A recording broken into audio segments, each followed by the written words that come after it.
I slept so hard, man. I don't know what the hell I dreamed of, but I usually take I usually take nutmeg before I go to sleep as a sleep aid.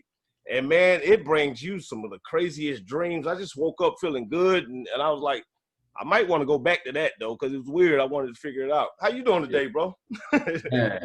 Dude, bro, it's crazy because the last couple of days, man, it's been throwing me some curveballs, but I'm still up at the plate swinging, Oh man, you know that's how it is, man. Yeah. I wanted to have you on the show. Today's topic is current state of mind, man, of the black male and the United States and everybody. But I'm focusing in on what we really are, and really we need to kind of talk so some people can probably hear it and feel us more. Bruh, it's a lot. That's a loaded question and a loaded topic. You know what I mean? Considering the state of affairs when it comes to Black America / Black men, and it's just heavy. When you pick that up and you address it from a contextual perspective, it really just brings me in the mindset, man, that it's a lot that we keep doing, and it kind of lends itself to that notion, insanity, doing the same thing and expecting different results. Oh man, that's good. That's good. And as a people, man, that needs to also even go to our core values, right? Of what that looks like, and that's a loaded topic within itself too. So yeah. That's why I say this thing is so loaded, man. Because the truth of the matter is, man, until we really reconcile with who we are and what relative to this thing that we in, which they coincide as to why we dealing with what we deal with. Once we can tap in that and reconcile with that, man, then we'll be a force to be reckoned with, and that's why the hands at work are working so hard to keep that unity. As what it is, a theory. Okay. Because they know the possibility and the potential and the reality of it. Yeah. All right, just to dive in it real fast, then, you think it's because we don't tell our own narrative? You think it's because somebody else is telling our narrative? Well, it's beyond what I think, brother. It's the truth. you deal with the fact of the matter. We ain't told our narrative since we've had immigrants, the first immigrants immigrate to this land, and that was Europeans. That was the Pilgrims. And since then, that's when the so-called, and I say his story, history, that's when all that stuff has been written. And to think that it will be written in a way to actually reflect the truth of our narrative. Right. No matter when it will be revealed, it will still keep us in a place of status. They didn't want that. True that. They had to distort the narrative. With history. And then above and beyond that defines now what narrative is to come moving forward. So we're just caught up in a Hollywood fixation of their world that they've created for themselves. That's why we get demonized. That's why we have the images and the labels and the statuses on us. We either a good athlete, a good entertainer, a thug, a dope head, or a good 9-to-5er. That's it. Ooh, yes. That's the first time I'm hearing that from it. I mean, in the whole package, that's the first time I'm hearing that all together like that. You think I usually don't tell people this, but if I did vote this year, and I will vote this year, I probably vote Democrat. And the last show I had said I was going to vote Republican, but being a part of the United States, I'm Republican minded, and usually what that party would tell you is, and what would you say if, because all of my friends as Republicans say, lift yourself up by the bootstrap and forget all of that and keep going. What's your answer to that? What if I told you that? My answer is real simple, and I'm gonna take it back for a minute, real quick. Mm-hmm. We were very radical people before we integrated. Right. We were extremely radical. That's why things were happening the way they were. True that. In what I'm saying, we had our ways of going about doing it, doing what we did, and we were successful in doing. That's where Black Wall Street, Tulsa, all them areas, that's where all that stuff came from. Okay. Successful, but we went about it in our ways and in our methodologies and interactions and social aspects and cultural aspects. Yeah. It was looked at as radical. We still had class, dignity, respect. Yeah. But just those nuances, they deemed it as such. And so from there, once we integrated, we had to be conservative. Hey, good. All right. To be conservative. Yeah. You're because right. We had to fit in. Yeah. Right? You're right. There was no liberal for us. You're definitely right. Feel me? Yeah. So we started as Republicans. Mm-hmm. We started in this political machine as that. Yeah. Now, when it comes to lift yourself up by the bootstraps, I tell you, I don't care if you're Republican or you're Democratic or you're whatever Green Party. I don't care what you are. At the end of the day, aside from that, you also, at the end of the day, wear the label and status of a Black man. And so to pick yourself up by your bootstraps, shit, don't talk to me or any Black man about that, because we done been doing that. That's why the country where it's at. Holla at me. Yeah, because every time we got started, and that's the thing. A lot of people say, why don't y'all just do this and do that? Every time we got started, somebody came up with a way to tear it down. Tulsa. The thing is, everybody keep talking about, won't we do it this way, do this, that, and the third. We ain't did nothing the way we wanted to with the full autonomy and the resources to do it. They ain't gonna give us that. Oh, wow. But they give us directives within their whole guidance and power structures, but they won't give us all full-fledged freedom and let us do it our way for real. Yeah. And I think that's a lot of I think that's a lot of the problem personally. Kind of jump around here. Where are you from? That's so the people can know. So my fans can know. I am so proud. So proud to say, because it's my heart. I'm from Detroit. Detroit. Yeah. Detroit City, 313. You heard? How is the climate out there right now? Like with Black Lives Matter and everything that's going on in 2020 right now. And you know what? I'm not there. I'm actually I live in Colorado now, but I do obviously got ties there. But I'll tell you, it's rough there because it's a lot of crime going on in the city. Rest in peace to all my brothers, that got caught up in it, and sisters. It's a lot of that stuff is just being perpetuated, and it's a lot by our own people. Man, and I'm. This is where I'm at when it comes to that, man. We lost our idea of diplomacy when it comes to our people and empathy and compassion. Right. We so quick to react, and our idea of reacting is survival, and it's elimination. Either survive or eliminate, you know what I'm saying? And they go hand in hand. So that's an energy, and that's a mode, and we got to recalibrate that mode to where it's directed, or that energy isn't directed into the real enemy. Because the reality is, we wouldn't be enemies with each other if we didn't have enemies plotting on us the way that they have been, from either the music industry, from the dope, from the disenfranchisement from the father and the mother in a Black household.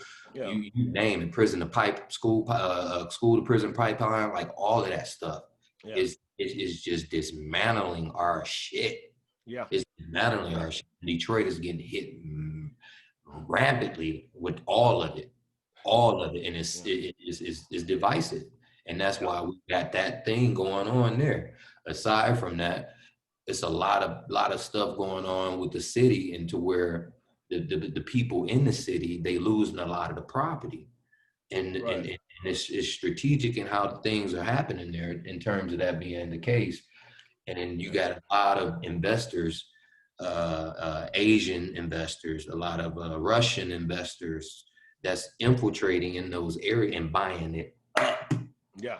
So what once was Black communities, you see blocks and blocks is dilapidated, but it's land, and you already know what time it is when they come up with that bread. Oh yeah. So it's just it hurts at the same time to see that happening, because that's for me that's the Black Mecca for me. Yeah, it is. Yeah, it is. And where I came from. That's why I mentioned it. It's a Black city, and I mean, not a, but it's a Black city predominantly, and New Orleans and Atlanta, and and I like to big up those cities a lot of the time. But sometimes you see stuff happening, and it's like that's the wrong narrative. It shouldn't look like that. Mm-hmm. You know what I mean?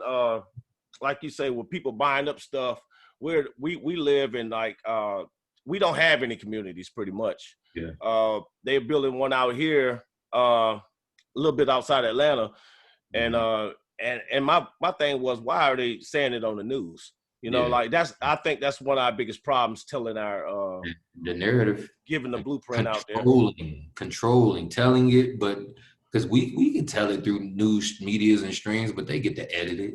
Yeah, they get to exactly. Splice it in a way to where it still spins off the idea that they want to spew in the community, like controlling our narrative. Right. That's the key. That's why Bill Cosby, where he is, because he wanted to control the narrative by offering. I think it was one of them. I think it was CBS, but I'm not sure. It was one of them big. Yeah, it's like CBS. Yeah, it was. Yeah, him. Shit. I even say Pimp C. He wanted to control our own narrative because he wanted to own Black distribution company. He was on Jay Prince's head, and he was on a number of old CEO record labels' heads, trying to get these Black heads to come together and establish a distribution company. Yeah, you was right. You absolutely right. What happened to him though? I ain't gonna even go there. You know what I'm saying? It's a lot of that stuff, man. My man, I forget his name, but he wanted to buy some of Comcast, and they played him.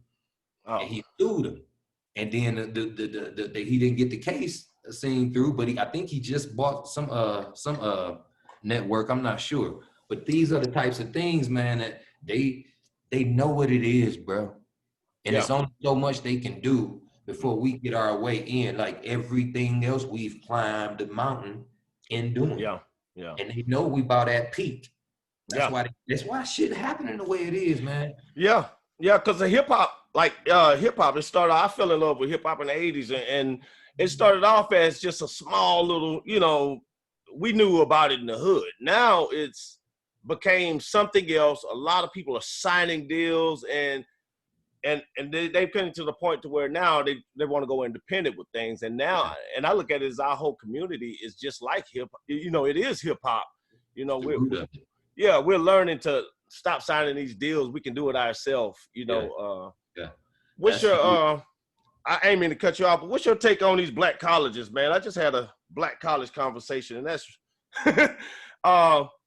you think we should go to Black colleges and big up those schools, or what's your take on Black colleges, man? I mean, I got a lot of Greek friends. I will say all athletes should 100% go to Black colleges, period. Right. That talent brings so much money to generations of seeds from white people. Generations. Yeah. So you think Chris Webber wasn't wrong? Not at all.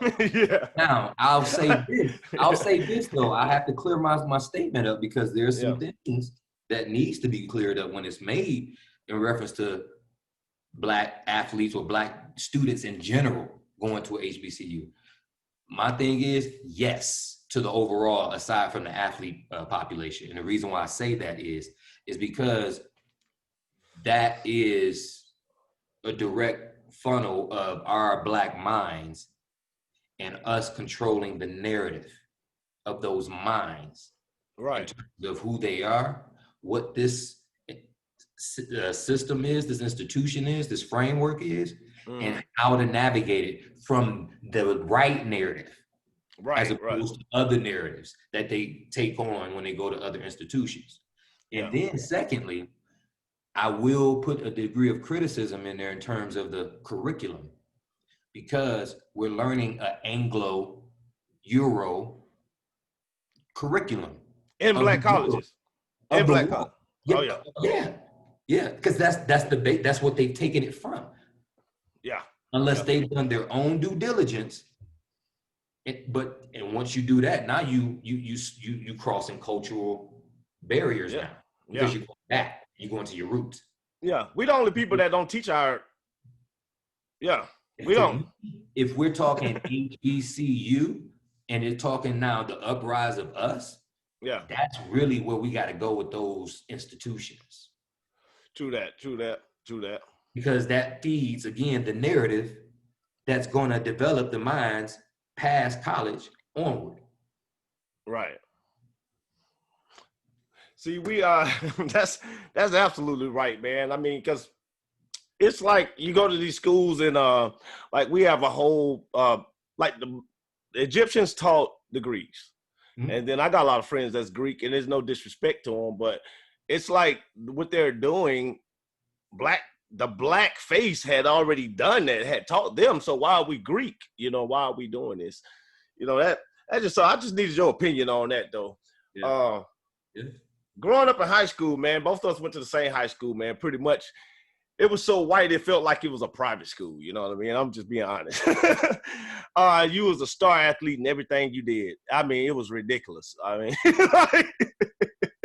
it was ridiculous. But what was it? And you know, and I'm gonna be honest. You and your brother and everything like that. What was they treated y'all differently? You know, sorta. You know, because y'all was the star athletes.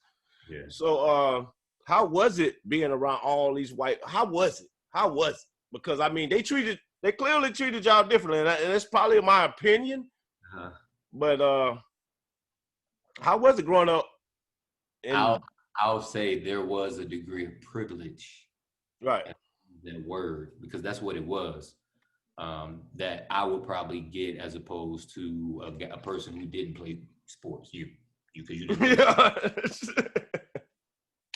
So there was a degree of acceptance that I would be allowed in certain, you know, interactions and environments that they will find themselves in, and just whatever the circumstance was, I ended up in those environments, and you know, I wouldn't be like no different than any of them. Yeah. Although you still see things that indicate the difference. Yeah, like they could. Do you think it was more of a tolerance? Absolutely. Yeah. You know, I've been in places where parents, you know, came in and then pulled them in the room, and you heard parents, "Why is that nigger in the house?" You hear that? What the fuck? Yeah. Hear to me. Whew. So how did those friends respond? They'll be in there as like, I thought it was cool. They'll you know, try to defend themselves and saying they thought it was cool. They wouldn't try to defend the parent in referencing me as a nigger. Yeah. They defended the whole situation, getting themselves out the hot seat. Yeah. And you know, not only that, they rode around with Confederate flags on their belt buckle, the back of their trucks with the shotgun. So right. It's interesting, brother. I put it like this because for me, I've lived in, like I said, I was born in Detroit, and spent a lot of time up there. Shoot, I've been out here in Colorado. I've been out here for a minute, and been across the country. I will say, they are very overt in their racism. And you don't have to leave nothing to question. Whatever it is in front of you. And they still can be able to interact. Right. Put it to the side, just on the interaction. But beyond that, if it's things that just exceed the norm of that, then you may see it. But yeah, that's one thing. Because any other place I go, west, north, or east, is covert. They hide it, and they try to be very slick with it if they are that. Yeah, New York is like that a whole lot. Like I was totally real good friends with a racist. I mean, he's dude racist, but his response was I was cool. He just don't like my race and my culture. What do you say to people like that? Because I still got a lot of friends that's probably like that. We just haven't bumped heads yet. What you say to one of your white friends that'll say that? I mean, and what did he say again? I'm cool. He like me. It's just the rest of my culture is not. He's not feeling it. He ain't fucking with. You know, I'll say this. Is that a true white? I mean, is that a true friend? Not a white friend, but is that a true friend? No. I'm not gonna bring with nobody that's doing things that morally and ethically. Yeah. They're not my friends. I don't associate with that kind. Yeah. So what's so yeah, that in reference to that, yeah. What's your relationship with your current white? I got a lot of white friends. I know you do too. What's your current relationship with them? Like right now in 2020, how is it? It's interesting because they still my white brothers and my white sisters. Mm-hmm. And it's very, very few.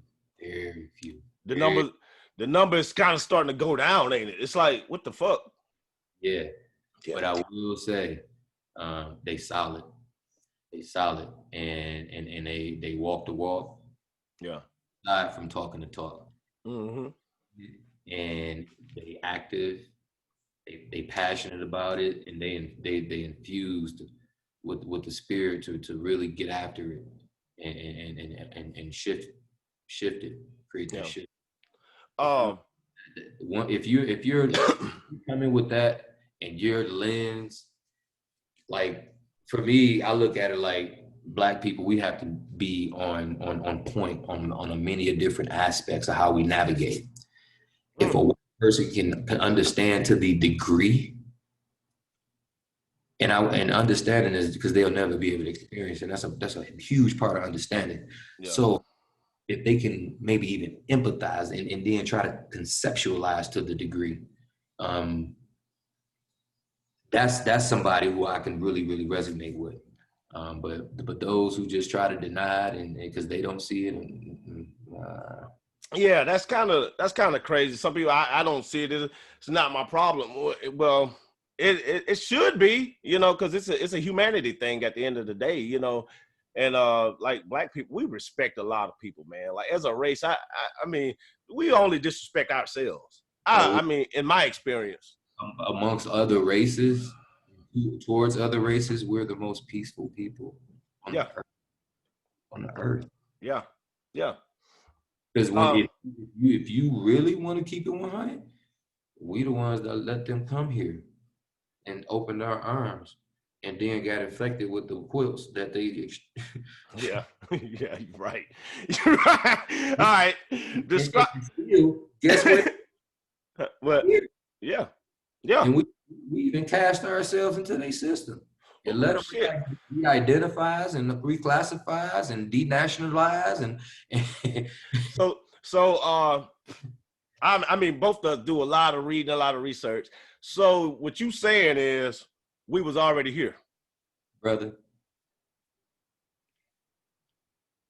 I like the myth that's been created in the Euro narrative of how this thing that we called America has come to be.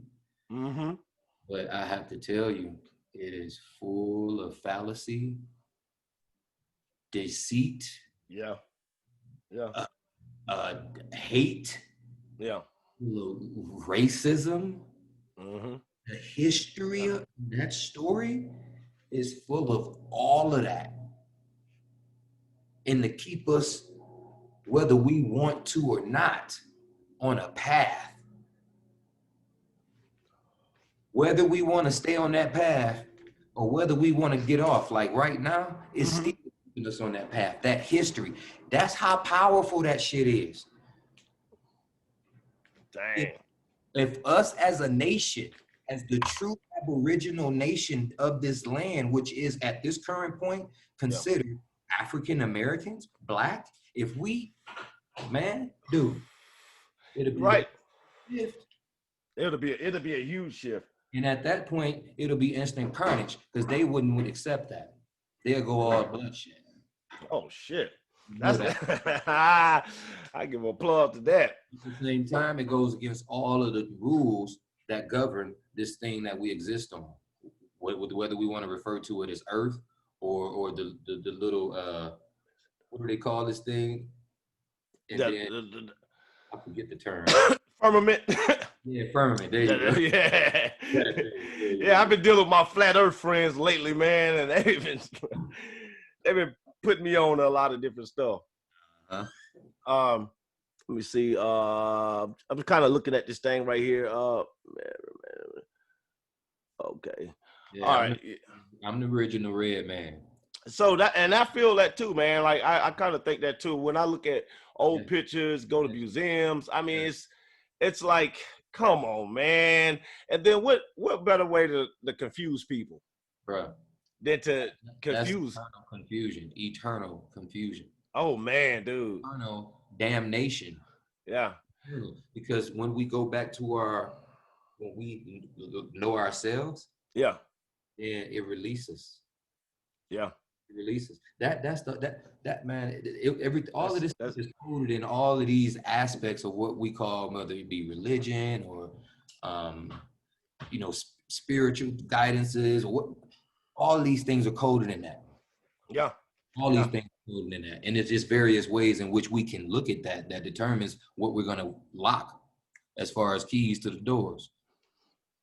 Dang, that's heavy, bro. Let me see something. What is this damn thing doing? Okay. See, your mom is woke, man. Like I say, man, I love her so much, man, dude. Yeah, man. Like she's been on it, and I see where a lot of it came out of you, man. Like for real, like big time. But my question is about how was her influence on you growing up? Because you came out like that, man. I mean, you were a very intelligent young black man, brother. Yeah, you know what, man? I wouldn't be here today. I mean, obviously, because she had to bring me into this world, but even beyond coming into this world, she was my rock. Right. Everything I was able to do, I pulled from her, and she had it for me to pull from. And it made me the young man that I am in life. And it helped me to see life the way that I do too. Because, at my young age, man, my dad too, he was, even though he wasn't there, man, he was there. Because, he was taken away when I was 3. But he had planted so many seeds and so many other young men, and those young men grew as men. Right. They revered him and honored him, and in doing so, they honored him by looking out for his kids, and so they instills those same values. And so from him working with the Nation of Islam, teaching the security detail, to working with the Black Panthers, teaching the security detail. It was a lot of instrumental, very, very sound, solid, in mind, body, and, spirit brothers and sisters. Right. That kept their arms around me.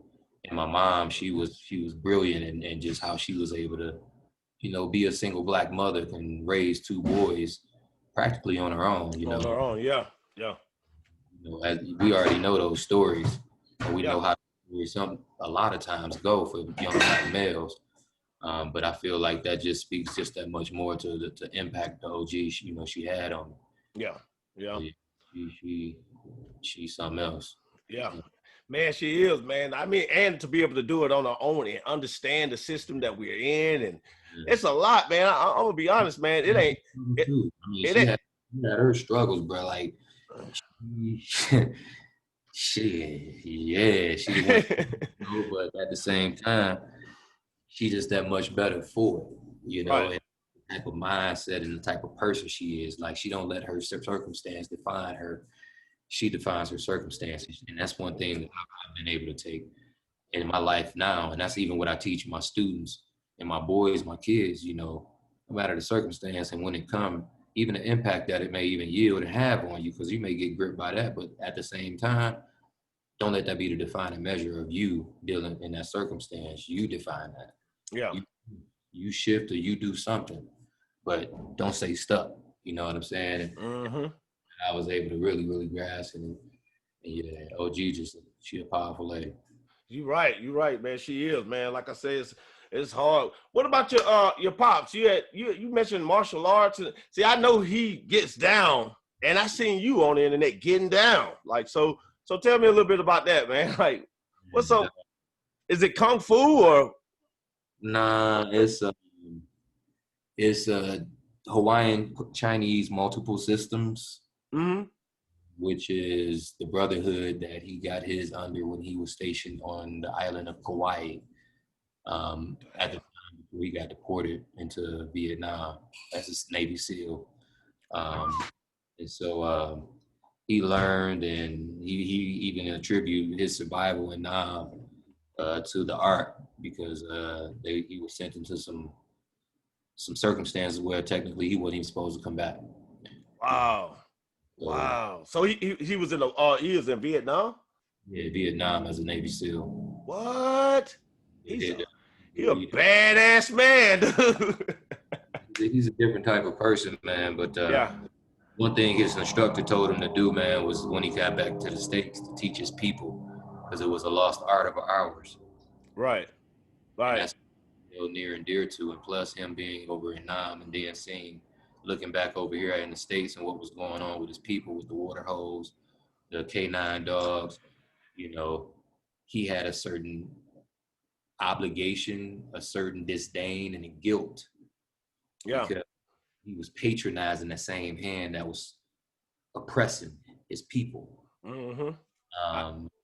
And so that's a whole nother thing right there. Hey, it is what it is, though, man. I mean, it's good to know that, because I've always wanted to know it, and then nobody ever talks about this stuff. Yeah, the thing, man, with me, You know? man, that's been the greatest gift I feel like he could give me, and really even anybody in this earth, man. It's turned into a gimmick, and I'll say that because when you do things for monetary gain, it becomes gimmicky. Ooh, that's, man. I might save that sound bite right there, because that is so, man. That's what it is, man. You're right.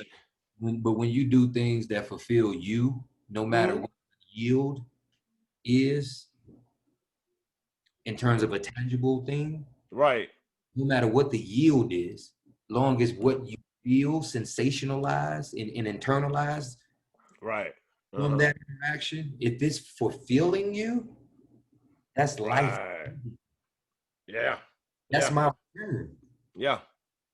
That's see, that's like back in the day, like I was saying when we was having phone conversation, we had martial arts in the hood. When Bruce Lee came out, man, that was like our boom. That was our shit.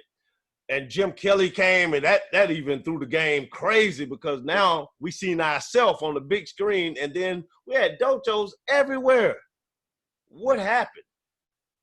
And do you think it was good for us? Do you think that was good for us? Because I think it was. Oh, it was 100% good when you're dealing with the terms martial arts. Martial is just nothing but authority, having authority. Right. Art is just nothing but it's just expression. That's what arts is. And when you practice in both of them, when you bring them together, all you're doing is practicing having authority over your expression at all times. I never knew that. It's a lot of stuff that plays into that, because there's a lot of things that govern your expression within you. And there's a lot of self-introspection that has to take place.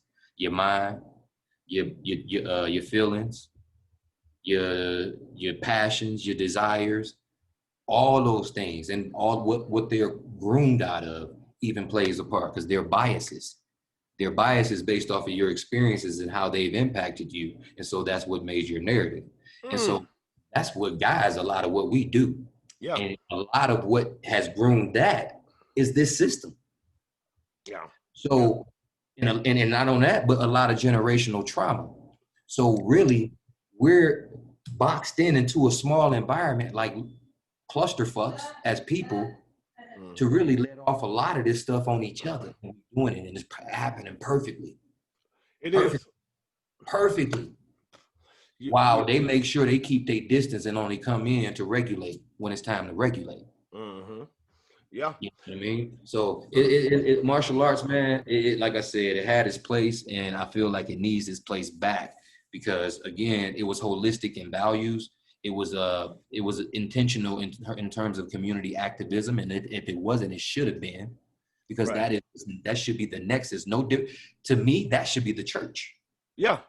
Oh yes. That should be the church. Oh yeah. It's centered in truth of self, and it puts you directly in alignment with the. I'm not going to even go there. Yeah. Put you in alignment with whatever term we want to put in it. Because people like to get into semantics when we deal with that stuff, and I don't play that. I deal with energy, the essence of any terminology we want to put on that. Yeah. Which is in your city right now, man. Where you say you're at right now? Denver, right outside of Denver, Colorado. Outside of Denver. How is it out there? Is there any protests, anything? Man, just like everywhere else, really. Just like everywhere else. Rest in peace, one of the young brothers, man, who I knew. Actually, he was a clerk at the gas station right up the street from where I live. Elijah McClain. And then it's crazy because he's a cousin of one of my students, one of my black belt students. So yeah, he was taken away by the Aurora Police Department. What? And that just went nationally right after Mr. Floyd, rest in peace to him too, George Floyd. Yeah. Right after that happened, that's when his went national and got the movement behind that. But I'll tell you, there's been a lot of protests, but there's starting to be more of an uprise and it's starting to be more of a trend of white nationalists and leftists coming out and with arms. Yeah. So what's your take on Black Lives Matter, the organization? Black Lives Matter is a two-headed. I won't say it like that. Black Lives Matter it has two narratives for me. Right. Okay. The first narrative is the organizational aspect of it. That's an organization. Boom. Right. George Soros funded the organization, which has an inclusion of LGBTQ, whatever whatever the hell that terminology is. Yeah. And, feminism it bought into that piece as well. Organization. Black Lives Matter is what my soul speaks. Right. When I walk out of there and I'm walking as a normal human being and I get looked at sideways because of the color of my skin, my fucking life matter at that point, yo. The fuck? Yeah. When I go and I'm driving down a car down the street and a cop pulled me over for a blinking a left turn signal that he didn't see, even though I had it on, so obviously it was blown. And when he come up to the window, my hand right here on the steering wheel with my registration license and insurance in my right hand, because I know the circumstance and I'm not about to give you no opportunity. Yeah, it ain't no secret, yeah. Because again, Black and Black Lives Matter. But to keep going, come up to the window, hey sir, did you know why I stopped you? No, your left turn signal wasn't on. Okay, cool. Can I see your license and registration? Yes, sir. As I go to switch it from my left to my right while keeping my hands on the steering wheel, Black Lives Matter. He postures and pulled his firearm. What? Black Lives Matter. Yo. That's what the other narrative of Black Lives Matter means. You feel what I'm saying? Black Right, Lives right. Matter me when I'm in the hood and I'm being groomed by my own bro, Yeah, and I watch my back in my own community, yeah, or in a community that look just like me. yeah, Black Lives Matter. You yeah, feel me? That's yeah, the other narrative to Black Lives Matter. yeah. So there's two narratives You're right. You're right. You're right. You going just broke around. that down good because I mean, we can obviously see it too, and we just, I haven't heard many people put it into words, but that's a good analogy of what's really going on and how it is. Yeah. Like I have no respect for brothers killing brothers right now, and that's like that's my thing. I'm pushing. I push unity. You know Yeah. what I mean? Because you can't tell people what not to do because you'll get more of it, pretty much. That unity, that's a beast. Yeah, Beast. yeah, And like I say, they know that shit, bro. That's why they got in all these devices. This individualism that's rooted out of capitalism, biggest one. Capitalism, that's Whew. the biggest. That's the biggest, especially for us, because that's our ticket. That's our ticket to do everything we do. So Yeah, we in it. And yeah, so now we got to get ours while you get yours. yeah. And that's even on a family note. And Yeah. that's why families can't be families. You're right. So You're now right. unity is rooted in why? It's rooted in capitalism. That's the leading cause. Can't happen. Ooh. So you think the presidential election, you think presidents are elected or selected? I mean, how much of an impact you think that really is on what's going on, our president? I know this. There's the general population vote. Yeah. Let's deal with the facts. How much of that is weighed into determining the actual conclusion from the actual votes that's used to determine how much of that's used to determine it when it comes to determine the president versus what do they call it? The college electoral college. Yeah. And so when you deal with that from that perspective, and to say who's put in them positions in those electoral colleges and how that happens. Yeah. Yeah. Right. Yeah. And from that point, selection is a very high probability, considering which this country is stoked in. Yeah, straight selection. Because see, I never seen Walmart, Target, any of those places select nobody. Get the employees to elect to the president of the company. That's crazy. They ain't elect nobody yet. They just and it's crazy because that's really what this whole thing is. It's a corporation. It's a corporation. Yeah.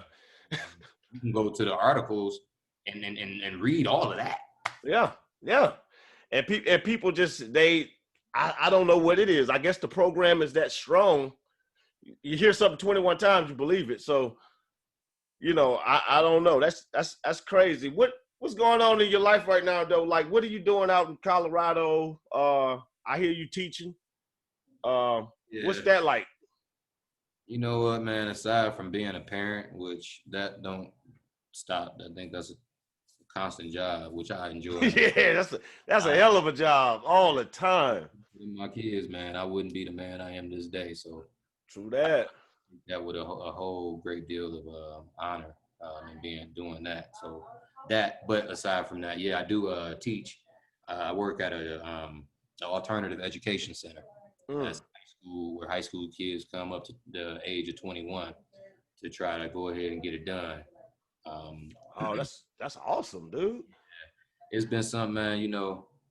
It's been a journey, but aside from that, being able to affect change and what you know is going to be the future, considering where I'm at in my life, that's what is within my grasp that I know I can affect current moment to impact what we're dealing with right now. And that's planting the seed for that tomorrow. And so, a lot of those kids, it's interesting, bro, because a lot of those same kids that go to these last chance schools, make it in these traditional settings, those be the alphas, those be the warriors and the warrioresses, right, personalities that They ain't backing down. Those Yeah. be the ones that don't fit in, that stand out. Yeah. And for me, that's what we in the society are really blinded by when we talk about being gifted. Those kids are so fucking gifted and they're strong. But see, the thing is, society don't like alpha. No, they want you to be and be obedient. yeah. You're a menace to society as they would deem you to be. You feel me? And so, you know, it doesn't allow them to really experience their greatness because they do it at a rudimentary level and then they get penalized and labeled felon, right? Right. Instead of truly rehabilitated. Yeah. Teaching them their true divine selves. That's what prison should be. Do you think it's because of the lack of self, not like these schools they teach white history.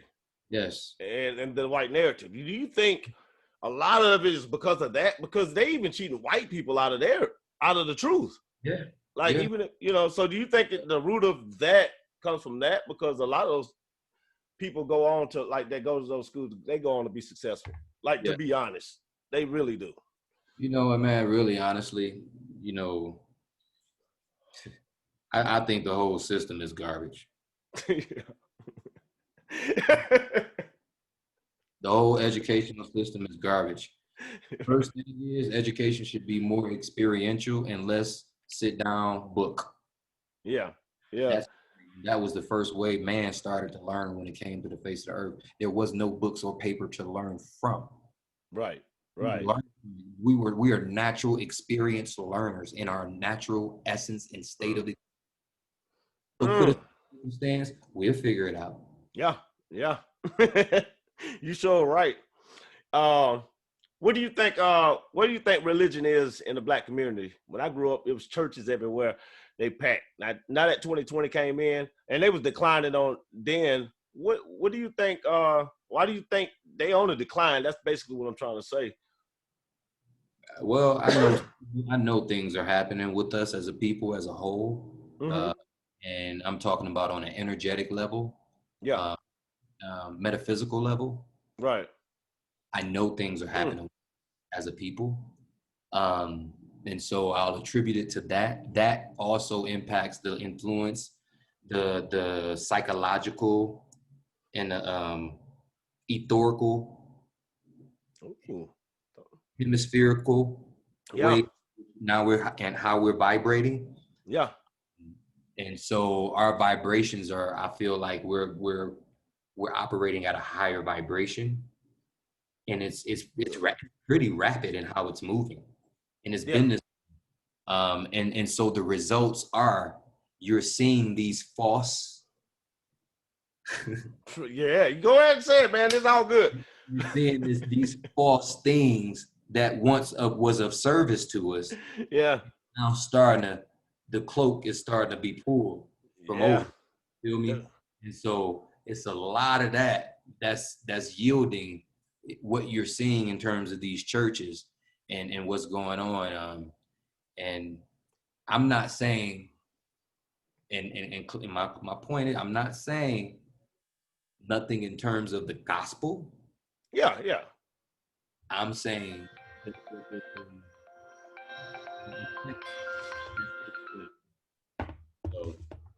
so it's a lot that's happening with us as a people. I will say that. It's got kind of crazy with the I see 2020 came in. Hold on one second. Hey, I'm doing the show. Tell them motherfuckers to hold on, bro. Right. That happens so much, man. It's like you get in the middle of a show. Matter of fact, they should be listening. Shit. Yeah, and it's like, man. And then you have to just answer it. Like, look, hey. All right. What does your city offer to the Black communities out there? What kind of programs? What kind of they got? Basketball courts. What's going on out there? You know what? I will say the city is pretty equipped with parks, a lot of parks, and they're beautiful. they're clean. There's a lot of trails you can go for a walk, and they pretty much connect everywhere throughout the city. So it's pretty interesting. I mean, creeks you go on, and it's a lot of that. There's a black life out here in terms of just entertainment.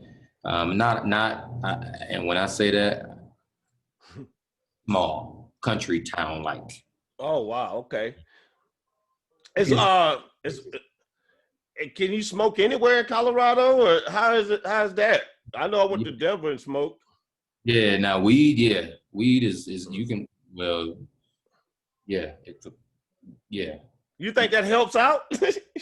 I think so, man. Cause shoot, I know everybody that's come out here to visit me, man. They taking a load off their shoulders and they just relax and enjoy the weed just that much more.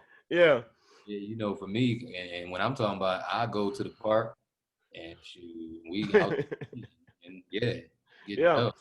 You think? I think I hope they legalize it everywhere. To be honest, like you know, I say too. Also, not to cut you off, bro, with the taxes, tax revenue from that. Yeah, man, the city make money. And 1 year they got so much in tax revenue, they sent a refund check back to the citizen. What? Yeah. That is crazy, and you can see clearly how much money they're making, and they still, it's still inching on it. That was that's one huge contributing factor to police interactions and them escalating interactions is they'll use the scent of marijuana to now. You're right. Nice a search. Yeah. And next thing you know. And so, like, I feel like once that's gone, and that ain't even a question now, that'll even eliminate a lot of that shit. Yeah. They get an opportunity to use to angle on to now further escalate shit. Yeah, I think, I honestly think if you over 21, you should be able, if you make all this stuff legal, like seriously, like, and marijuana not even they say it's Schedule 1 or 2 or something like that, but it's really not even a harm. It's not even a drug. Bro, but if you made all of this stuff legal and you over 21, you do what the hell you want to do. Just don't violate other people. You think if they made it legal, everything wouldn't be so much crime? Because, I mean, you wouldn't have drug dealers. Bro, I think so. Because, shoot, people be too high. Yeah. And two, you wouldn't have the need to kick in somebody's door, and you wouldn't have so many people getting killed in the drug trade and all of this extra stuff that comes from this stuff being illegal. Yeah, it's a lot to that, man, where it'll lessen a lot of stuff. It'll decrease a lot of stuff. And on top of that, shoot, we got all that tax money going into these prisons and keeping them going. Shoot, a lot of that, a lot of who in there is because of weed. Yeah. To save some bread. Yeah. And release them. And stop sending motherfuckers dead. Yeah, you're right. Pedophiles in that motherfucker start putting these crooked politicians in that motherfucker. Yeah. Doing and fill it up with them motherfuckers. I'm sorry. I went on a tangent. Go ahead. Nah, that's right, man. I feel the same way, dude. I really feel the same way. There's so many pedophiles. Just like you said, those people are walking the street every day like it's okay. These crooked cops. Yeah, not being investigated. White nationalist, that motherfucker Rittenhouse. Yeah, that motherfucker up under that. Yeah, yeah. And I actually watched a couple of videos from some people out here that was kind of taken up for the Kyle Rittenhouse. I couldn't even believe that. I had to watch the entire video just to stump, like to. This is still the land where they seed them motherfuckers like that. They come, they're born from like that, and they raise them kids to be that way. Yeah, and Donald Trump said he have to look more into it, and I'm like, oh my, come on, man. And I'm not even a Trump hater. I'm not really with it, you know. Somebody told me, bro, they was like, man, y'all raise y'all kids to hate us. We don't raise our kids to hate y'all. We raise our kids to be aware of your ignorance. That's the difference. Oh man. That's so strong. Yeah. You're right. Yeah, and because of that, they'll have its resonating effects. They may have a distance from you and may even some disdain. But Right. then teach your ass like you teaching yours to hate ours. That's the distinct difference. That's why they fucked up. That's a huge difference too, man. That shit, well spoken, well spoken. That was. Do you think what's the long term effects of social media? You believe, man? You think social media kind of getting out of hand? Man, I tell you this, bro. It has its pros and its cons. Information is endless, and it's at our fingertips. That's beautiful. Yeah. Uh, but at the same time, it's convoluted with different truth, truth, and then a lot of different falsehoods. So it makes you use that discernment that we gifted with if you work that muscle to develop it. Yeah. Notice how I addressed that discernment gifted that we're gifted with it, as long as you've worked that muscle to develop it. Mm. Because you're gifted with it, don't mean it works at its height. You got to exercise. Oh yeah. Side note, social media, it has its benefits in that its information is endless. But I'll say this: the impact and the influence it has on our children, and along with how society is structured with social media, has really made it like warp speed. Everything that we desire and want, we get it now. Yeah. Microwave, stove, car, money, refrigerator, everything. Yeah. In social media, in internet, and these phones and social media, it has a huge factor to that. On top of that, TV was the first telekinesis device. Mm. It hypnotizes. Every Sunday, you can guarantee the majority of this country is being hypnotized. Oh yeah. Oh yeah. Definitely. I totally get that. I believe. Yeah. Or span starting about 9 o'clock in the morning, leading up to probably about 11 o'clock at night, and it's football. Yeah. Yeah.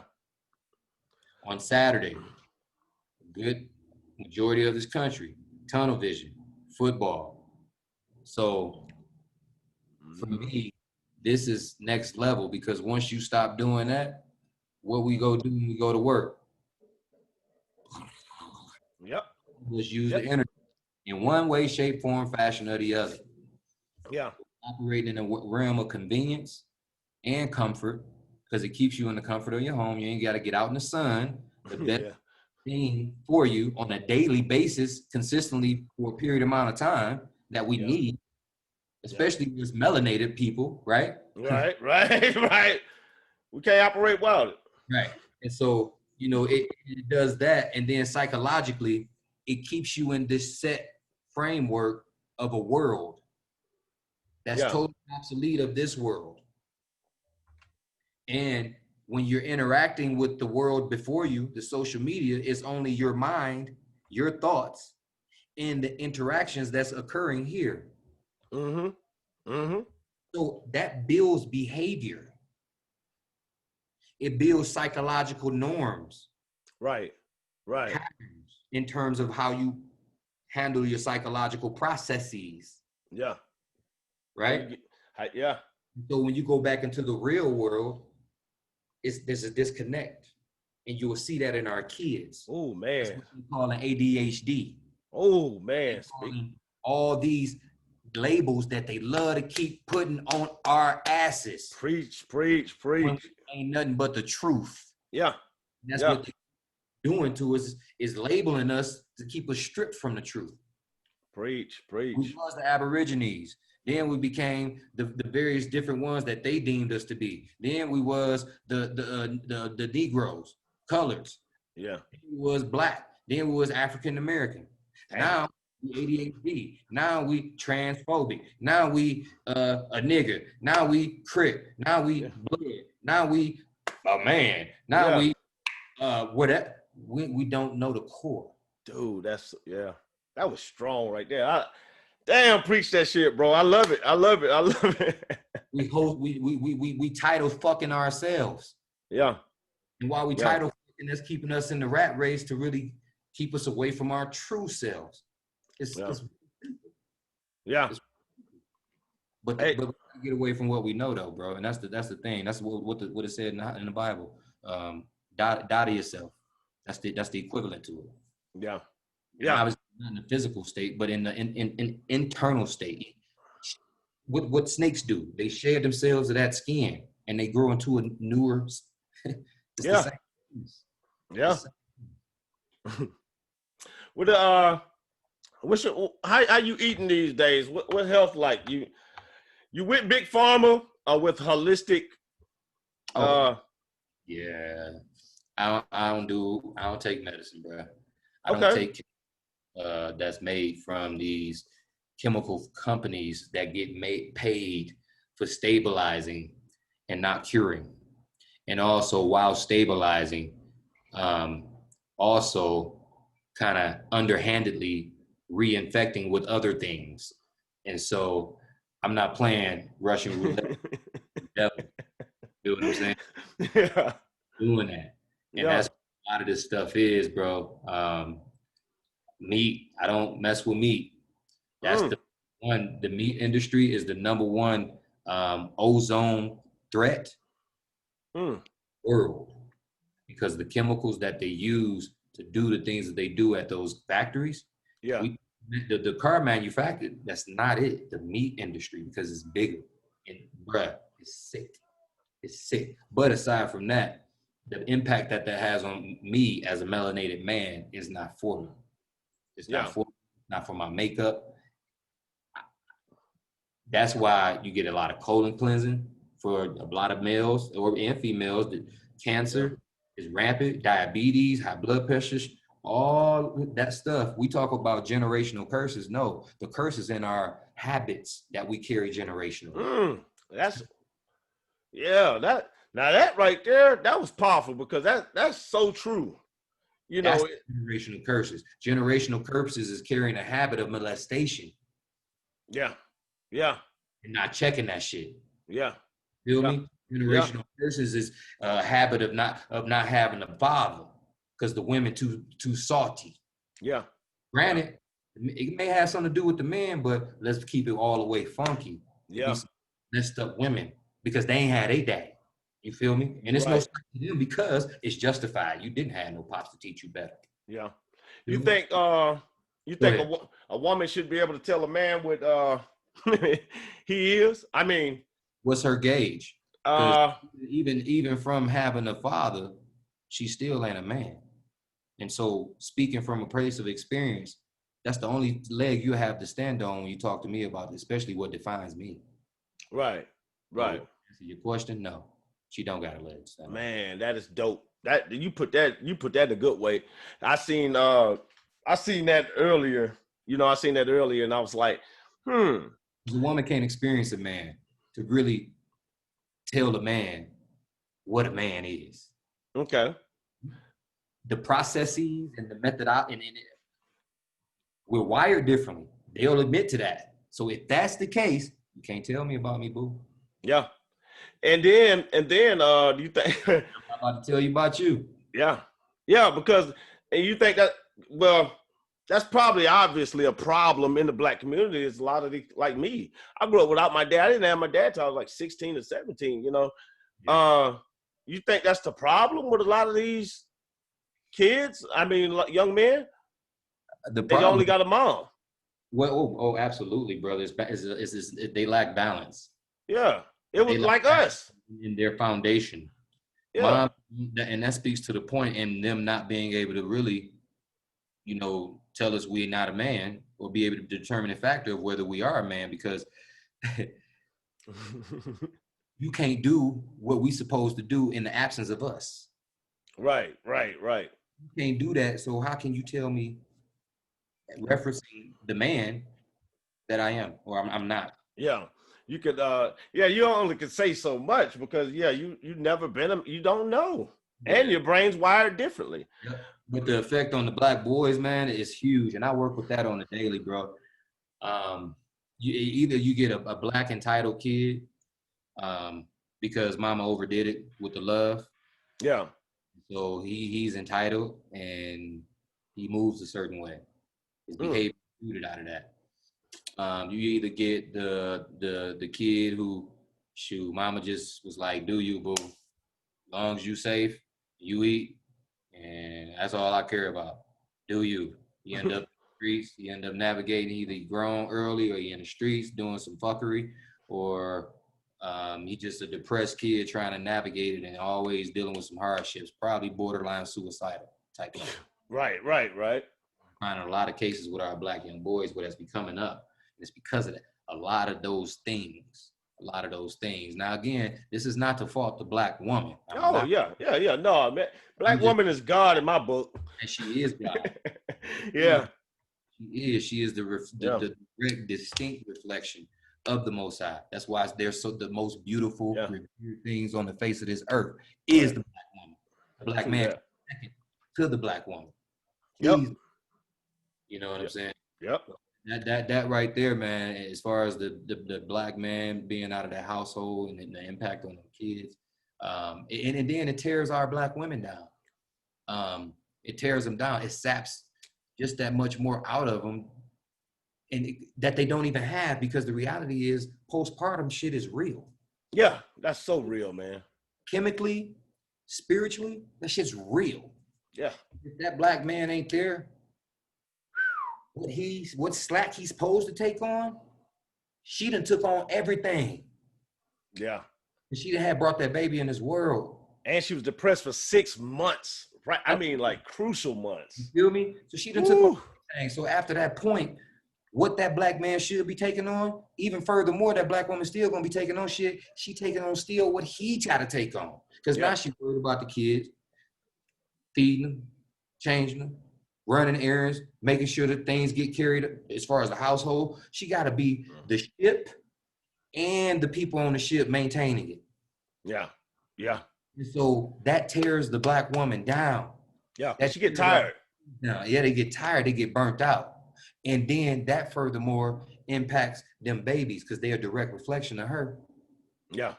So a lot of that trauma, because that shit is traumatic. Yeah. Goes to the kids, and them kids take on responsibilities much earlier than what they supposed to. And so they start behaving and thinking and operating before their time.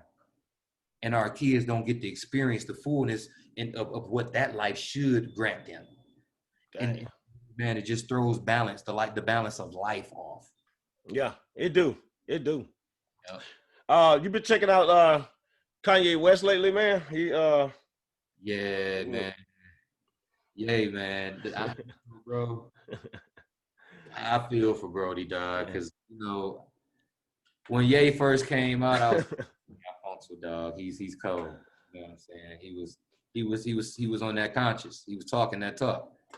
Although I know that industry and I know what it's about, he was connecting with my mind and where I was at that time. But obviously, him getting, especially with Jay-Z and all that thing, man, he just kind of took a turn for me and started weirding out. And I'm like, this dude can't funk with him. But, he kind of seemed like, man, some of the stuff he say is trivial as hell. Yeah. And he pulled a lot out of people. You know what I mean? And a lot out.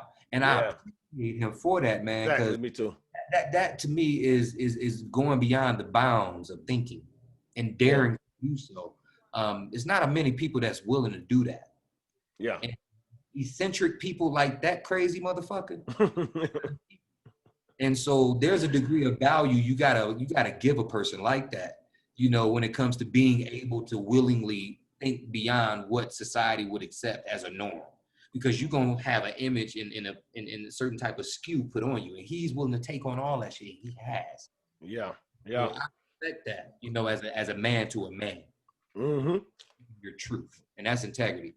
I feel for him too, though, because at this point he's kind of shifted into a certain kind of framework and addressing stuff from where he was, and so obviously, they going to town on dude and talking about you got a chemical imbalance, schematic, So I'm like, Dad, I'm feeling for bro a little bit. Yeah, I'm not buying the chemical imbalance thing. I think he's just telling the truth. That's who he is, and you too, dude.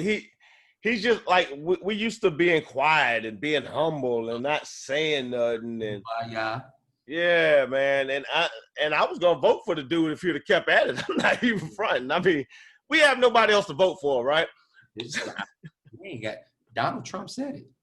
He said, we ain't got nothing to lose. Yeah. Other than honestly, at this point, our lives, because that's really what it is. That's what's next. Yeah. I mean, if everything, we losing everything. It's like, okay. Yeah. You think it's safe for kids to go to school right now during this pandemic? You know, how serious? I mean, because some people taking it serious. Like, I'm gonna be honest, my son is a little genius, man. He didn't believe in coronavirus at all. He didn't believe in it. He was like, that stuff is just crazy. And I was like, yeah, always keep your vibe up. But he ended up getting the coronavirus for 3 days. Yeah. So how do you feel about the coronavirus in school and our interaction? You know, man, I tell you like this. I feel like it's some bullshit. For real? Elaborate. Like, kind of, why do you feel like it's some bullshit, man? You know, this is the thing, bro. I feel like it, and this is why. So, I feel like, now mind you, I had symptoms of what they said the coronavirus symptoms are. I had that in November going into December of this past year. So I'll say that. Yeah. I'll give that. Now, and it lasted for the time period, and I had the struggles that people say you typically have. I had those struggles and all. So I can't discount it to a whole because of that experience. But I'll say this, bro, I'd have been out here. No.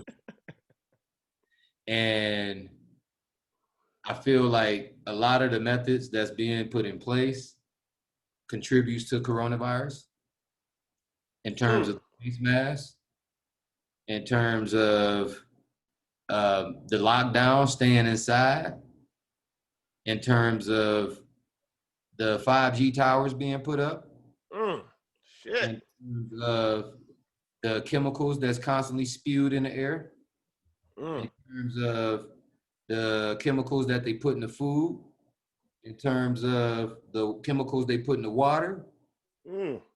I believe all of this stuff is staged. And I believe it's perfectly staged because at the end of the day, you create a hysteria around a certain mass occurrence, like a disease, that will force you to deal with what I don't even know, chemicals to cure it. Yeah. Within that, you learn to plant little chips to where you kill 2 birds with 1 stone. Right. That's just, so now you got full control. So to go be able to access entrance into a store, you got to have that scan. Otherwise, it's a wrap. Yeah. That's grocery stores, gas stations, banks, anything, bank accounts, everything. And if you don't have none of that, you're a fugitive of the state. So you think it's a bigger scheme going on? And I'm trying to tell you, bro. You don't think, you know? Me too. Devils. They devils. This whole system is devils. And as far as I'm concerned, devils don't come in one color. Because devils just like this melanated color right here. Yeah. You ask my ancestors. Yeah. You're right. So you've been you've been watching sports. You know, they just boycotted and all of that stuff. What you think about sports right now in this day forward? What's up with sports? Like, you think they should have started on league? I mean, you think they should just keep playing because they are making millions of dollars? Like, what's up with that? I tell you like this. I got there's 2 answers to that question. Mm-hmm. I tell you the truth of what they should be doing. Right. And then I tell you, based off of the fact that I know that they paid athletes and that's who they are first. Mm-hmm. And they only gonna do certain things beyond that. Right. So I have to keep it in perspective of what they should do within reference to that framework. Right. Answer out of those two equations. Mm. The second one, I'll deal with that one first. Based off of them being paid athletes, and they only can go a little bit beyond that in terms of the things that they could do. Right. I feel like they should boycott and keep boycotting until something systemically occurs. Damn. Yeah. Like, they have the platform. They're the biggest influence in terms of something within our community. That can be the greatest effect if they stay consistent. But again, they're paid athletes. Right. Yeah, you're right. So, second answer is reflecting on them not being paid athletes. These are men. First and foremost.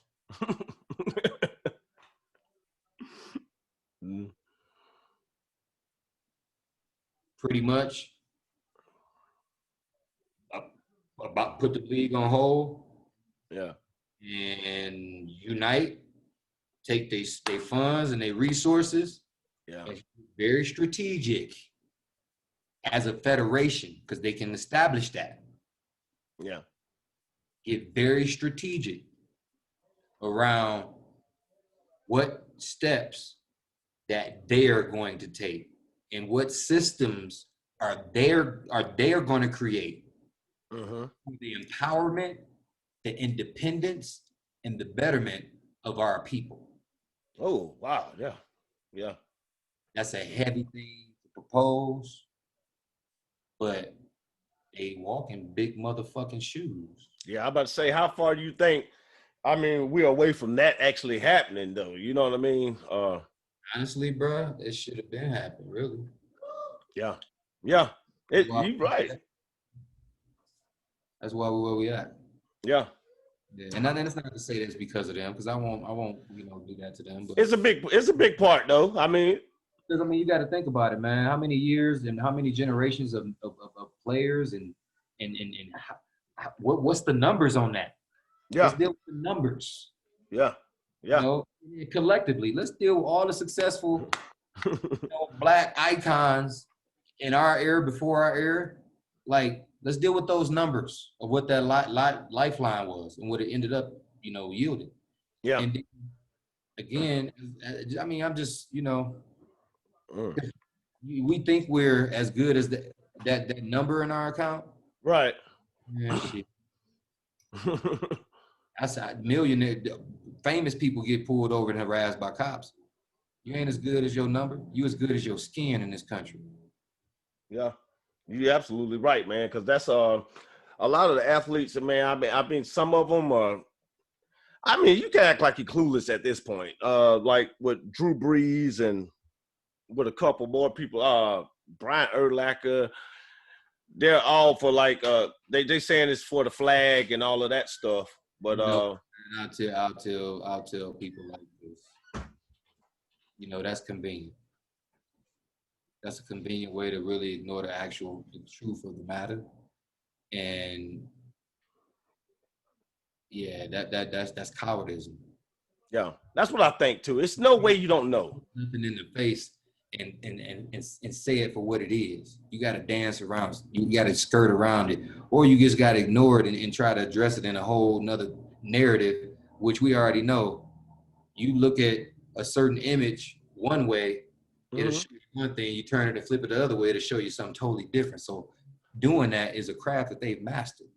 You got to understand that deceit, they're the masters of that shit. That's why we in this predicament the way we are. They deceit this country. Yeah. Yeah. So, man, that's heavy right there, though. That's the typical playbook of theirs. That's how I was looking at it too. I was just like, man, it's no way in hell you've been living in the United States this whole time and don't realize that this is really what the problem is. It's not about a damn flag. Even if it was about a flag, I mean, we wouldn't. I mean, it's not for us. the flag, the national anthem, was written in a racist way, and it was sung all the way to shit, probably still now. So like, why should we salute to it? And I tell you, even at the school where I'm at, I got a teacher that tells students she gonna take points off if they don't stand for the pledge. Yeah.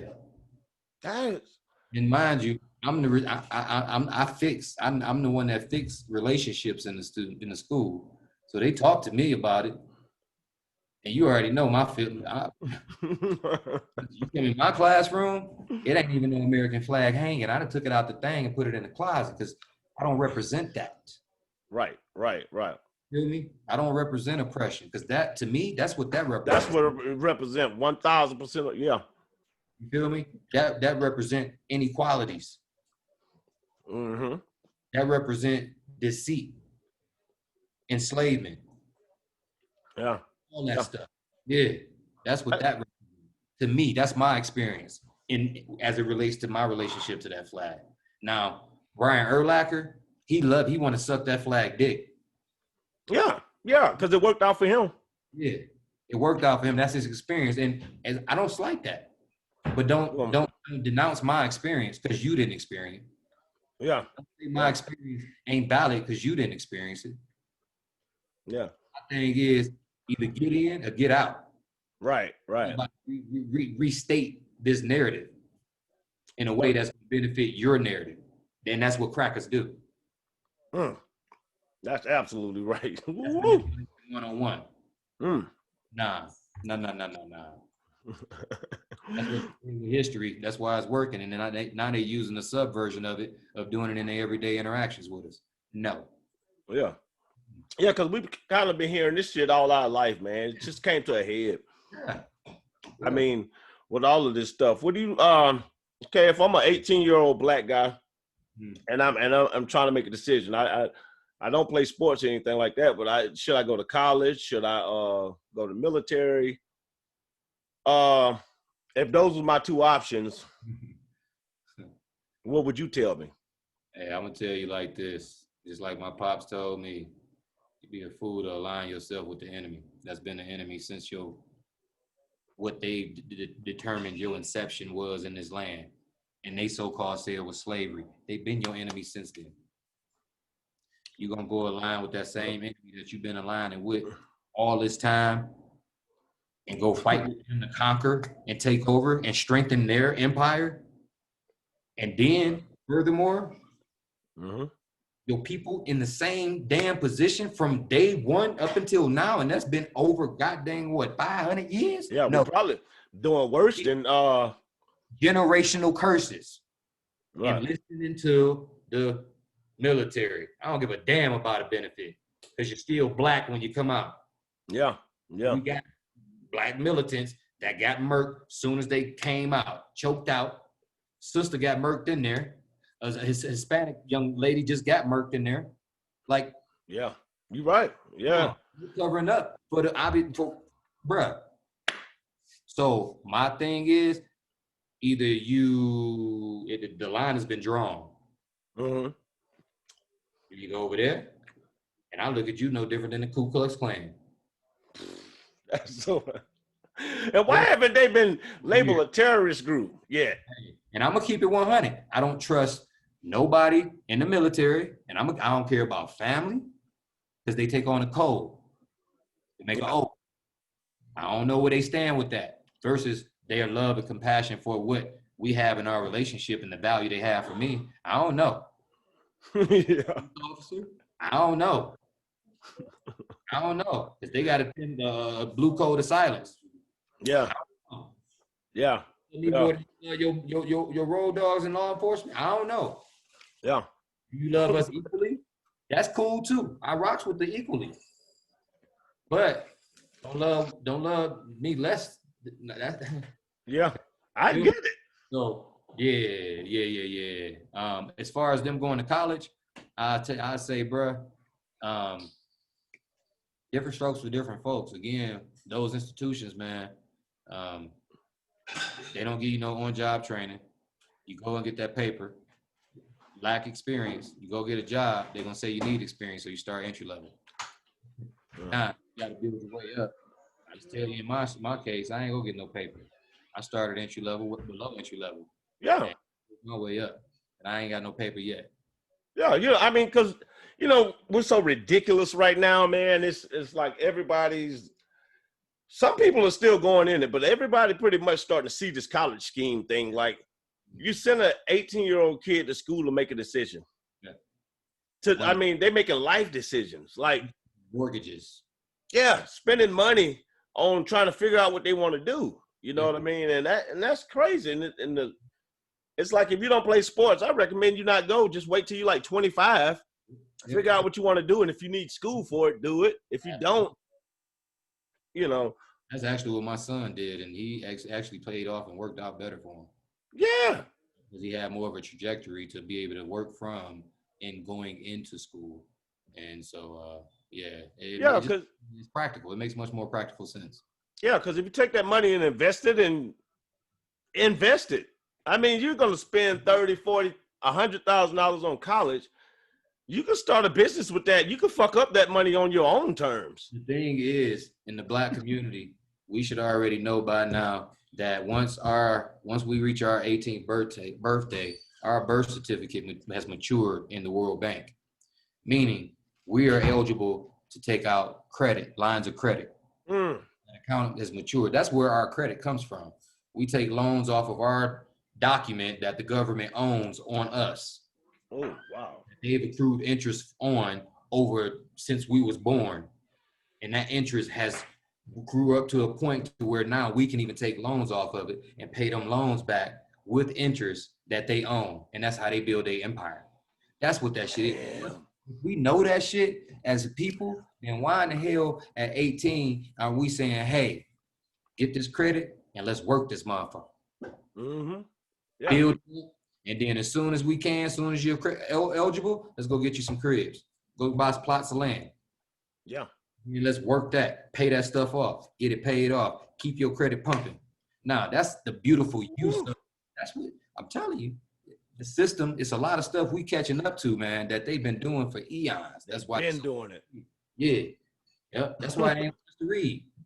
They ain't want us to even get this far. Yeah. I didn't expect us to make this far, man. Like we was talking about the abortions the other night. We was talking, it's 1,000 Black kids a week since Planned Parenthood.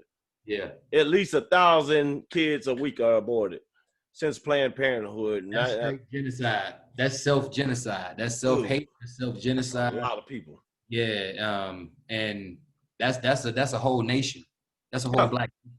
Yeah. So when they they say we 13% of the population. I'm like, dude, just add those people for about 50 years. That's the revolution. 1,000 people a week. That's a lot of people. Revolution. But it's rooted in doing away with that generational curse too. The option to go against the divine nature and the divine essence. And that demands life exists. When it puts life in cultivates and it says a baby is to exist. That's what we going against it. That's why we suffering. Right. Yeah. Nothing good could come out of that. Yes. 1,000 a week. That is insane. It's 300. It's 52 weeks a year. That's casting off the actual key and the answer to this stuff. That is nuts, man. You're negligent. You rooted in ignorance. Yeah, it is because it's like, why are you doing it? I mean, at the end of the day, why are you doing it? I mean, it's gonna be harder. No, it's not gonna be harder. I mean, what the fuck we going through now? The integral part of where we are with ourselves, and the reason why I say integral, because integral to me reflects integrity. If you don't have enough integrity to know that morally that's wrong, and then enough integrity to act on the fact that that's wrong, every single person that does that act knows it's wrong. Yeah. Integrity. That's the key. They have no fucking integrity. You're right. You're right. That's a loss. What That's they supposed to do even without looking because they feel like, oh, this is my life. No, you're a vessel. You're a servant. You're a conduit. Aside from letting things come through you, in you, and through you, yeah. use your existence for the betterment of the whole, not just you, because this ain't just your life. Yeah. You're right. Capitalism has bred that individualism, which now it is my life. Well, that is nuts. What we have became is, I mean, you know how big that's been, because now, I mean, it's just so normal. People got the pill, they got all of this. You know, I mentioned Kanye West earlier. He was crying about the number because once he did the research and then thought about, he considered aborting his daughter, who's here now, and all of that. So he was crying, and some people seen him as weak, but I kind of felt him. I was like, damn, this, because if I look at my kids, I never considered it, but I couldn't imagine living without them at this point, you know. So he kind of got emotional. People thought he was weak over there. Yeah. Fucking crazy shit. That act right there is the strongest act I feel like you can do, especially nowadays as a man, because the idea of doing it has been cloaked in being weak. So if you can overcome the idea of being weak and still do it, then that's actually strength. Okay.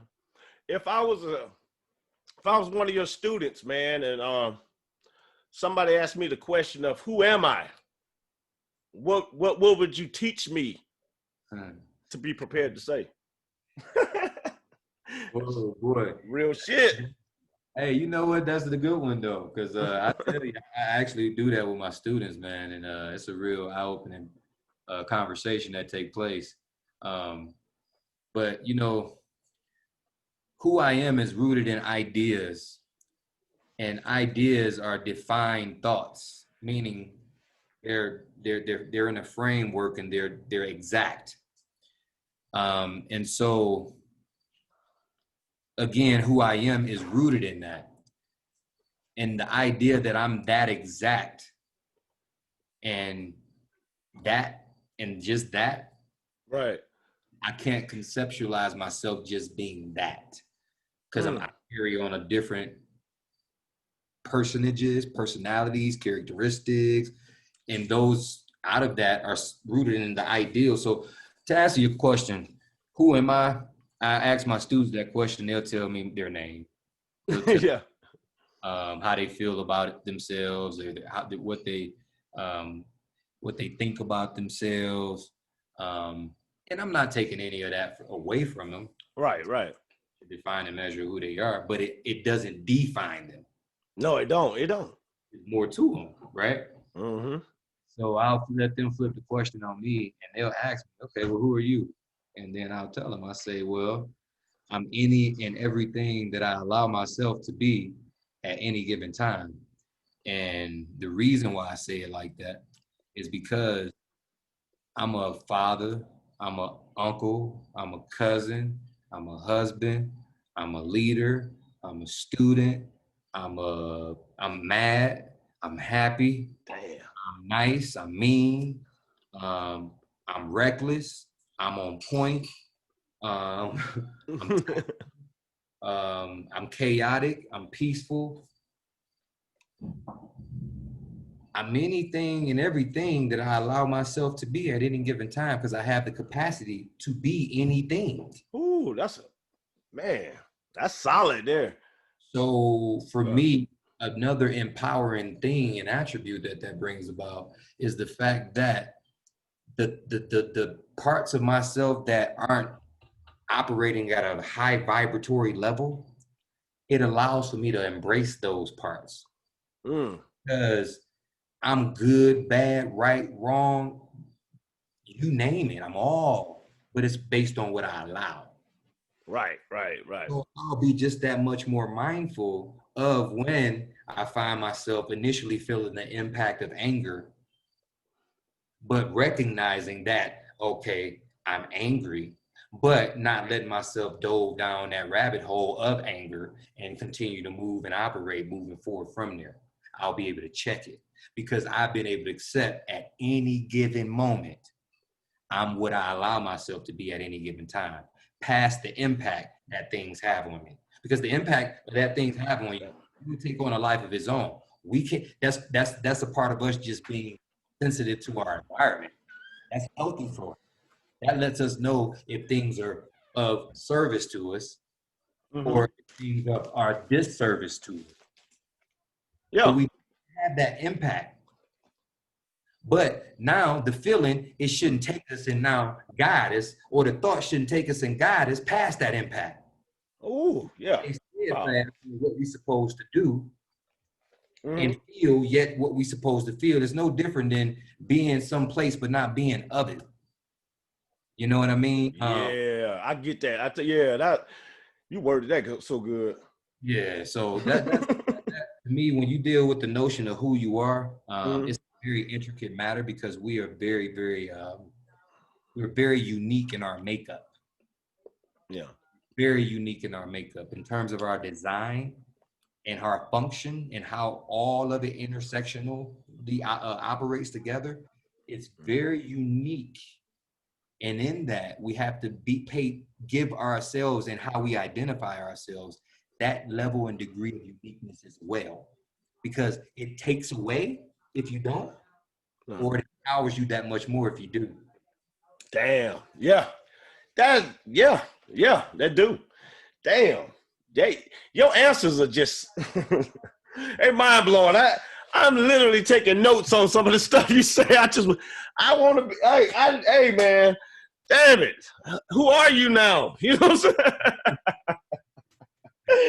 Woo, that's my boy. Don't do me like that, bro. Oh man, dude. No, man. You have taught me like through this interview. I'm just sitting there like, wow, like and there's some things, I mean, things are just connected. Feel like it's coming out of my DNA. It was there, but somebody had to say it in order for it to activate. Interesting, because that's really what it is with us, man. That's why they work so hard to keep us stripped from it, because it's in us. The essence is we are made and designed perfectly in the image of. It's in us. It's ingrained. That's why we so beautiful. Okay, you got you just recently you married, right? Or yeah, she's sitting right here. Okay,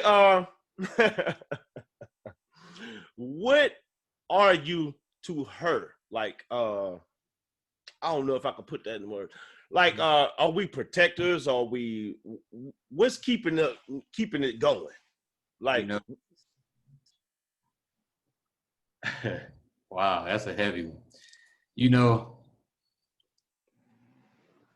are you asking from her perspective or from my perspective? From you, like what do you offer? What do you say? All right, you're a teacher, right? So I'm just a student watching you and learning, and you're more than one type of teacher too. So like I'm just learning. I need to know how I should treat my wife when I get one, and I'm learning from you because you're my mentor. The woman is first one, like you just said earlier. Woman's God. Yeah. That's how I look at it. If you want to identify the Most High and deal with gender, the physical makeup, woman. Yep. I mean, totally agree. So that level of reverence is the foundation for your wife. The level of commitment, honor, respect, value, and trust. Yeah, trust is everything. Those are the 5 pillars that defines love. And that is where it becomes totally unconditional because of the level of reverence that you give in her being the status in which she is. Aside from that, you protect her. You're the stronger vessel. Our Black women, our queens, whether our wives or whether our sisters or whether our mothers, as the stronger vessels, and our kids.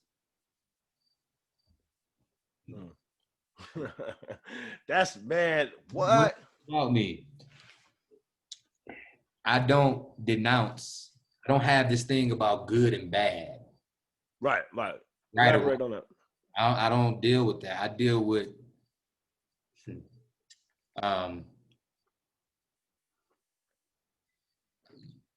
is a leveraging act. You got to leverage things. Balance. Yeah. Balance. Yeah. It's all about balance too. So for me, there's no such thing as bad, because if it takes for me to have to take somebody's life to defend my wife and my kids, then I'm willing to do that. Yeah. It won't be bad. Yeah, that's actually a good thing. Yeah, right. It'll be in love. And look, okay. In love of my family. Mm-hmm. Not in hate of you, because I ain't know you to hate you. Right. Just scared enough to defend my family, so I'm gonna do it out of the love for them. Mm-hmm. So it's what is the underlining root to those actions for me. So that right or wrong, that don't exist. Right. True that. Breaking it down like that. Those boundaries you don't cross. Yeah. And when you cross certain boundaries, there are just repercussions, period, and point blank. It is what it is. Damn. So in terms of being a protector as a Black man, that's what it is, period. Yeah. A provider, making sure you can nurture the edification and the growth of your mentally and spiritually. That's huge as Black men. Huge. Yes, it is. Because the reality is that's your protection. Yeah, that it is. Yeah. If you're the protector, you're to make sure when your family leaves, they're protected mentally as well as physically. So you have to create the mental framework and develop that in that household. That's a part of your role as a protector. Ooh. So it's a heavy load we take on, brother. And it determines the trajectory of our legacy, because we're not just responsible for our kids.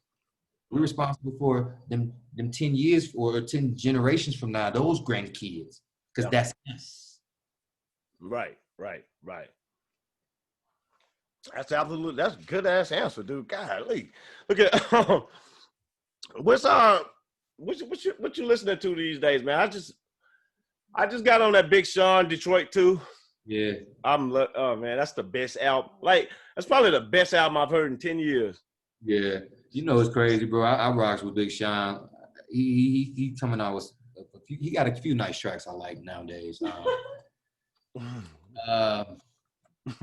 No, I rocks with Nipsey. Nipsey, my guy. Oh, Nipsey is incredible. Man, that's my guy. He was one of our what they would have called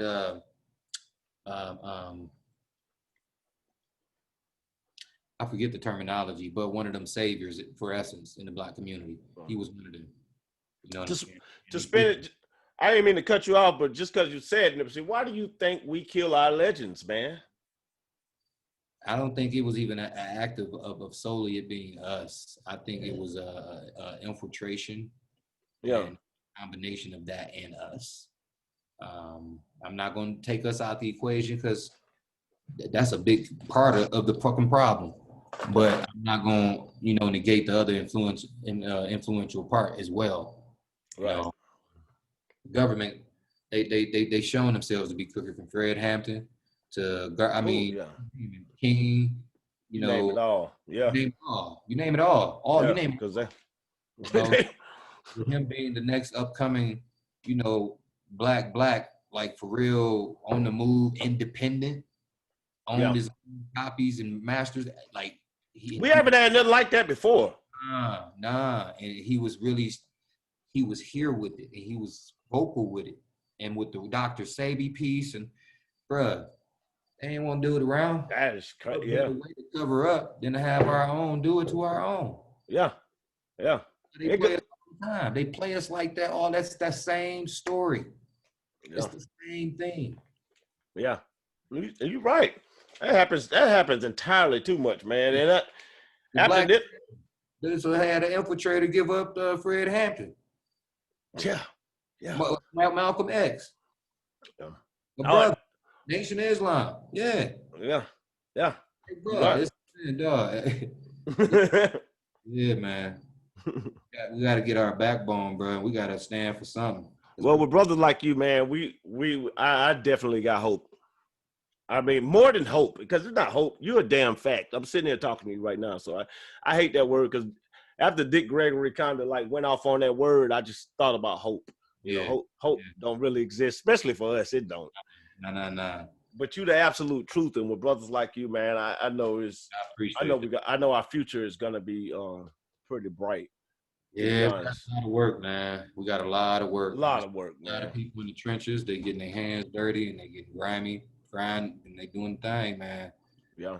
Yeah, we dealing with a monster. We're dealing with a monster that's got moves. They got moves. Oh They, yeah. they Jedi moves. You know what I'm saying? Yeah, they are real Jedi moves. Yeah. So, um, and we gotta get stealthy. Gotta get stealthy. We gotta get vigilant. We gotta start moving, man. Like the hell, we in fucking war. Like the fuck, Yeah. Yeah. honey. That's really a big thing, man. Like our mindset, we live in life. Yeah. Oh, dumbasses. The comfortable stage of war, you fuck. And that's the worst stage of war. Because you get so fucking complacent to where you get disillusioned to the fact that you're in war. Yeah. That's Black America. That's exactly what's going on too. Like, to put it in words, man, that's absolutely where we at. And I see a lot of people that's, it's sad, man. It's truly sad. We're further perpetuating the idea that is not what it is by continuing to buy into this shit Yeah. and spin its Yeah. wheel. Yeah. And that's what's making it, that's what make the times right now so weird. I think it's a good time in history, to be honest, because at least, because I see the races, I see the viruses and big pharma, what they trying to do. I see all the agendas, they out there. You can see them clearly. So I know what I'm dealing with in a lot of situations. But yeah, man, what do you think about, they say they're gonna shut down social media before the election. You think that's gonna be good or bad? I don't know why the hell I even, because like we were talking about, social media it's the outlet. Yeah. And if Trump get reelected, I don't know what the hell will happen. I'm gonna just be honest. Honestly, bro, I'm gonna tell you like this. I'm the type of brother, man. Hey, let's just get to the end game. Best answer ever. You know what? All this shit, because we know what it is at this point. Yeah. You actually don't want us existing. We know this. Yeah. You. Let's just get to the end game. Yeah. Do what the hell gonna inevitably get done. Yeah. Whether with a gazillion people or with a couple thousand, it's going to happen. Right. Just make it happen. Get to the end game. I love that. All right, my brother, I'm going ahead and wrap it up. Got some shit to do. I love talking to you, brother. I love talking to you too, bro. Man, thanks for having me on the show, man. I appreciate it. It's man, I appreciate you coming on, man. You just made me step my shit up doing this whole thing. Oh, you always do it though, man. You a great person, man. Bless your family. Bless your family. Appreciate you. Yeah, golly, but keep leveling up as Black men, man. That's the quest. Never get content, never settle. Even though society say that's the goal, to find a degree of contentment and comfort to be able to settle. Nah, we can't. We can't, Black man. That's not even a thought. When you find yourself settling, you find yourself going against your people. Get up and make change happen. That's the word of the day. All right, my brother. Thank y'all for joining the Honorable DJ Metal Monkey Radio Show. Check us out on Spotify, Apple, Deezer, and wherever else you can find podcasts at. And also go to YouTube, and this will be on there. My guest is Yakini Ceteways, an amazing Black man, and you guys ought to Google search him and try to follow him. figure out what he talking about because I am. Yeah. All right, y'all. I'll let you. See you later.